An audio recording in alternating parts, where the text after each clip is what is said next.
Darren Harlow, StrongDM, demonstrating a CI/CD use case using non-human interaction with service accounts with GitLab.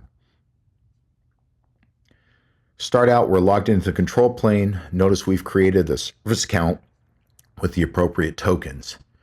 We have a setup where we have the variables stored in GitLab using masking, which is a common practice, combined with our project right here that we have that's up to date with all the changes and everything logged. We've created a pipeline that we're going to execute a job now. So we're going to start the actual job right here. And we're going to do the backup for an Azure database that we have going. This is now running. Go to our jobs. You can see it's running. We'll allow it to finish. It'll take just a couple of minutes. And it finished in 51 seconds. We sped this up just so you didn't have to watch all of that. We can now go look at all the commands that were run as part of the job.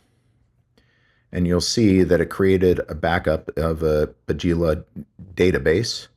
We have the artifacts. It saved as a zip file. We could download those. So it used the service account with the token to authenticate to the resource. Right here, we can see it's connected to the Postgres database. And then it did a complete backup, which we instructed it to do. Again, all without us having to touch it or do anything else.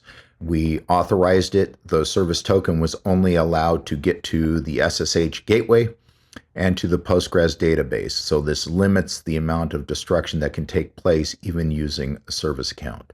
Hope this helps.